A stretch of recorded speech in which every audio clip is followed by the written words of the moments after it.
Strasbourg. Le numérique au service de l'autisme et rencontre avec des cinéastes palestiniens de passage à Strasbourg. Voilà le sommaire ce soir du 6 minutes Strasbourg, Eurométropole.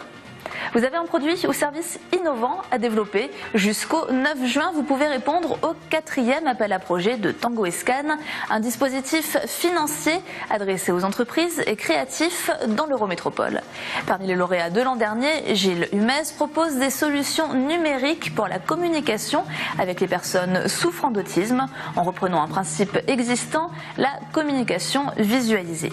Le principe est pour le moment testé dans les différentes structures alsaciennes qui travaillent sur l'autisme et participera à un salon numérique et autisme le 17 avril à Strasbourg. On avait participé en fait à un concours en tant qu'étudiant et en fait l'idée de ce concours c'était de faire intervenir des ingénieurs en informatique avec une association pour essayer de travailler sur un projet innovant. Donc on a travaillé avec l'association Adèle de Globitz et en fait on a essayé de travailler sur la communication visualisée en version numérique. C'est-à-dire sur le fait d'utiliser des outils qui existent déjà et qui sont parfois compliqués à mettre en œuvre, qui sont parfois compliqués à manipuler pour le bénéficiaire. Donc savoir comment est-ce qu'on pourrait finalement digitaliser, utiliser les dernières innovations numériques pour permettre de simplifier la mise en pratique finalement de cette méthode qui existe depuis très longtemps. On travaille avec l'ensemble des acteurs alsaciens en matière de prise en charge avec autisme.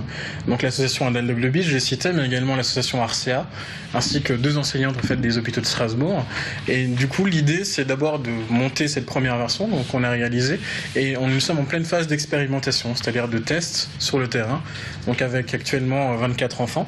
L'attrait en fait pour les personnes avec autisme du numérique est très largement prouvé, c'est-à-dire qu'on se rend compte que le taux de concentration, le temps d'attention peut finalement s'améliorer.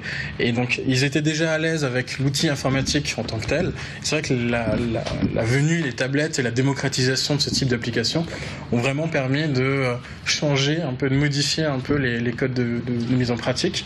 Et c'est vrai qu'on se rend compte que parfois ils sont même plus à l'aise que les énormes professionnels qui les accompagnent. Ils ont très vite finalement la main et c'est assez étonnant justement de voir qu'ils sont très à l'aise avec ce type d'outil. Donc avec Tango & Scan, en fait, on a participé à deux titres. Donc d'une part avec une application qui s'appelle Compagnon, qui a pour objectif d'utiliser finalement et de réunir l'ensemble des outils de communication déjà utilisés et de les réunir au sein d'une application simple, intuitive et cohérente, donc qui contient tous ces outils. Donc pour utiliser finalement une application pour des échanges du quotidien ou des ateliers ponctuels. Et l'autre, en fait, on s'est intéressé à l'apprentissage, donc l'accès à l'apprentissage, le fait finalement que les clés de l'apprentissage qui sont peut-être communs pour la plupart des personnes ne sont pas forcément communs pour les personnes avec autisme. Et donc l'idée était de travailler sur une application très souple qui permette d'apprendre du moins à lire et à écrire. Le premier festival de cinéma palestinien ouvre en ce moment même à Strasbourg. Organisé par le collectif judéo-arabe et citoyen pour la Palestine, il vise à faire connaître la Palestine via sa culture. À Strasbourg et à Célestat, films et réalisateurs iront rencontrer leur public jusqu'à vendredi. Coup de projecteur sur Route 60 d'Ala Ashkar. Je suis à la fois palestinien et citoyen d'Israël. J'ai 34 ans. J'ai vécu pour la plupart de ma vie en Galilée, côté israélien.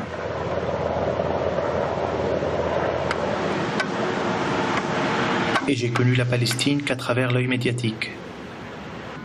Et c'est à travers mes voyages dans le monde et dans les langues que j'ai formé ma réalité imaginaire sur la Palestine. Moi, au départ, je travaillais dans une ONG à Jenin, dans le nord de la Cisjordanie. Et c'est mon premier film. À la base, je suis pas réalisateur, mais j'avais envie de m'exprimer à travers l'image et le son. Et du coup, il y a une route qui s'appelle la route 60. C'est la route principale qui traverse la région de nord au sud. Et à travers cette route, on peut voir tout en fait. La colonisation, l'armée, les checkpoints, les beaux paysages, toute l'intensité de cette région. Et voilà, du coup, j'avais envie de transmettre tout ce que j'ai traversé, parce que je le prenais souvent cette route pour aller à Ramallah ou dans le cadre de mon travail ou autre.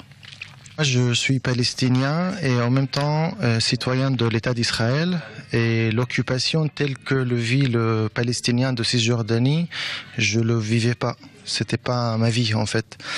Et donc c'est comme si je voulais combler un vide en allant là-bas rencontrer des gens ordinaires et vivre avec eux cette expérience qui manquait. J'avais une idée de C'est marrant parce que là c'est un interview à la télé, mais justement c'est de donner une autre image que celle qu'on voit souvent à la télé, de type reportage, que je trouve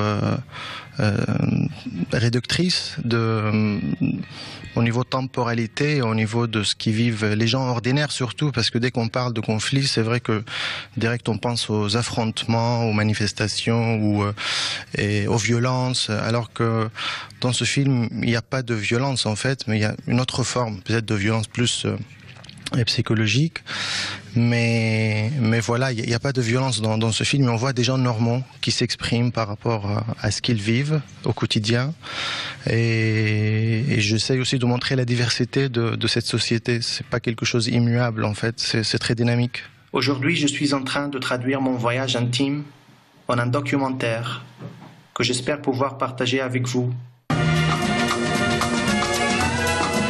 Eurométro sur Twitter pour les coulisses et le programme. Demain, visite de la fondation de l'œuvre Notre-Dame. Salut.